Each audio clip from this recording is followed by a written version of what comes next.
The following video is designed to illustrate the philosophies of criterion-referenced assessment as exists in the IB Middle Years program and IB Diploma program. These philosophies will be shown through a fictional clapping competition with students performing as actors so that everyone involved, parents, teachers, and students, understands the philosophies behind this assessment and can best utilize the components of criterion reference assessment to achieve more.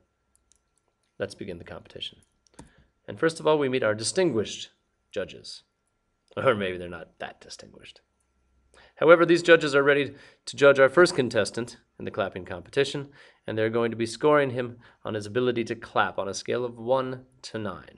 And here comes contestant number 1.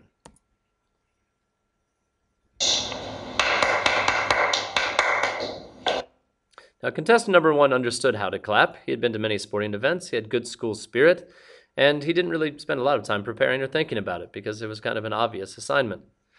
However, we're going to see that the judges didn't necessarily consistently understand how well or how poorly he had done. However, the crowd was still in support.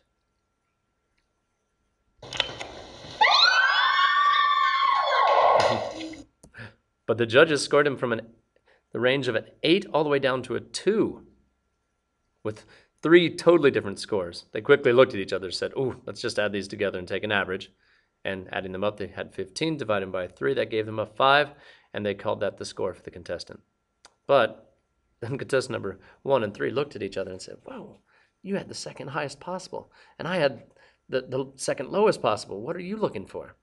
And after some brief discussion, while leaving contestant number 1 to talk to contestant number 2 in the hallway, they came up with a rubric. This rubric had 3 criteria: volume, rhythm, and enthusiasm, and had 3 different levels that each student could, or each competitor could achieve. The judges were quite pleased at this point, so they knew exactly what they were looking for. But contestant number 1 and 2 had been speaking in the hallway, and contestant number 2 walked in the room a bit disenchanted already with the process, since he figured if contestant number 1, who is a pretty good clapper, only gotten a 5, he really wasn't going to waste his time on this. So he gave the following performance.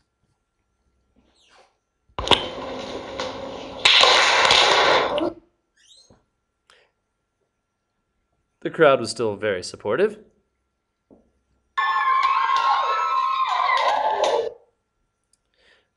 And the judges looked at each other, and they looked at the rubric, and they really wanted to just give straight 1s to this performer. At the most, give him a 3, because he really had not gone along with the competition in the way that they thought he should.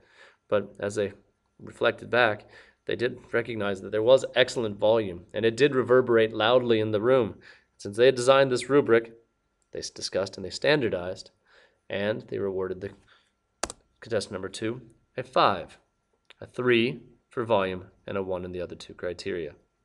Notice contestant number 2 received this exact same score as contestant number 1, all because it was a little bit clearer in the judge's head as to what exactly they were looking for. Well, the judges thought about it, and they said, "Well, that worked really well for us, but that was a really poor performance. This competition's not going very well. What can we do to make it better?" And they said, "What if we gave this to the next competitor? Let's see what would happen if we did that." So they gave the rubric to contestant number 3, gave him 5 minutes to prepare and see exactly how he could reach these expectations. And contestant number 3 walked through the room confident, prepared, and ready to succeed.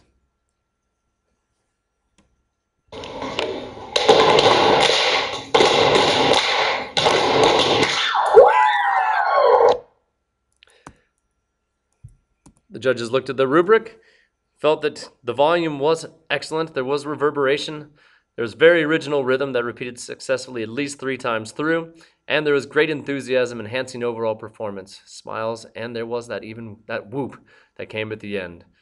So the judges scored contestant number 3 after a standing ovation by the crowd with a 9. Now, because the MYP is an international program, this video may very well have been sent off to moderators at the larger world level, and perhaps "We Will Rock You" would not be deemed as highly original, and perhaps the score could have been lowered if it was truly an assessment in a class. However, that's the way that teachers can also improve, and the next year they would have told students to be more creative, and everyone grows in the process. Each of the subjects within the MYP has laid out specific criteria, and these specific criteria have rubrics that match them and show students exactly what it is that they need to do to succeed. And this is the reason why criterion referenced assessment works. Students can set goals, there are clear objectives for everyone involved, and that's the final piece of the puzzle to ensuring that students are goal-oriented, highly successful students.